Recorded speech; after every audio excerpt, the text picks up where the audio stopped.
So I just went to the narcolepsy, sleep study doctor for the first time. This is my first visit going to see this person. And I might be going to talk about the runaround I had and how I was late, whatever. But I will say this is the first time I've seen a doctor, and I don't know. I hate when they ask those kind of questions because I was like, yeah, maybe 5 to 8 years. Listen, this man was so mad at me.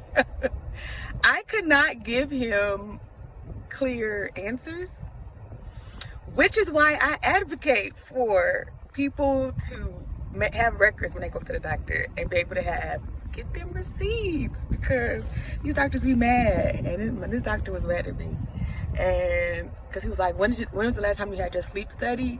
And I was like, like 5 to 8 years ago, maybe more. He was like, okay, but you had a sleep study. And I'm like, nigga, I said I had a sleep study. So there's that. So then, but I had one before that. And he was like, well, why'd you have 2 sleep studies? And I was like, well, because my records from the other hospital were redacted. Like when I went to go get them, they told me that they don't keep records past 10 years. And he was like, why wouldn't you have them of your own? Like, why wouldn't you have records of your own? So just to say, with any type of medical study done, ask for your records, because he's right. Like, I had to pay for another sleep study. Now, I didn't have to pay for the first one, as my story said, somebody else did. But I did have to pay for the second one. And then now he's like, we got to get the records. I called Emory because of COVID. Their records department was closed. Like, it really is a lot. So my thing was, I'm sure I have them somewhere, but like, I've moved around so much, which is why I need to, it's just important to keep a box of records of important documents. And I know some people have them, but oh my gosh, like, he was just mad at me, and I don't like people being mad at me. And I was like, sir, I'm sorry. Like, I don't have dates. Like, I'm not that person that like can keep a timeline. Like, I just am not. And he was just like, well, what kind of medicines were you prescribed? So I was able to tell him some, but I was like, well, that was like, I was 19, bro. I'm almost 40. Like, I am not like clocking my, but then he was like, but you should.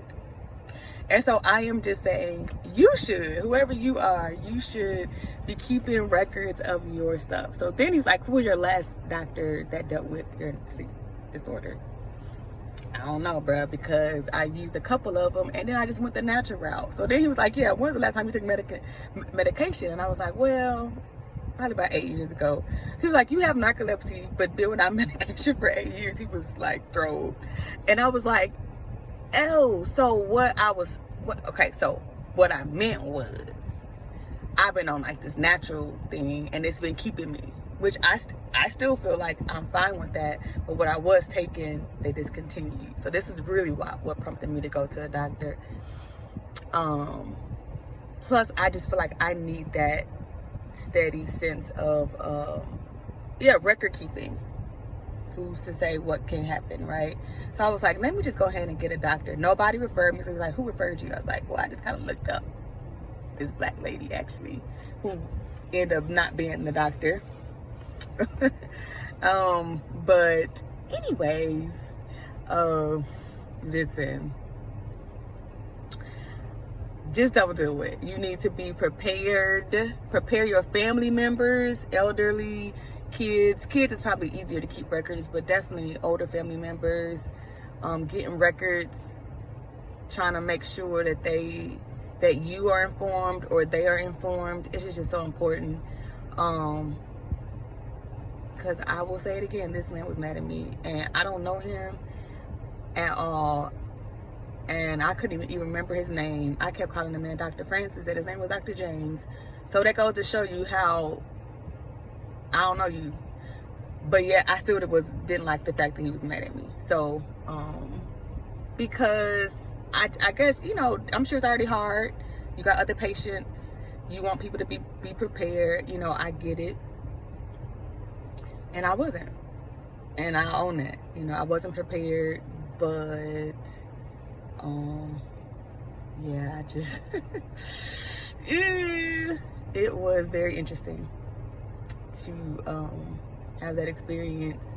But even he said, if you were to get a study with us, Piedmont, then I would hand you papers, so no matter where you go, you can have these papers. And once again, I was thinking, like, you know what?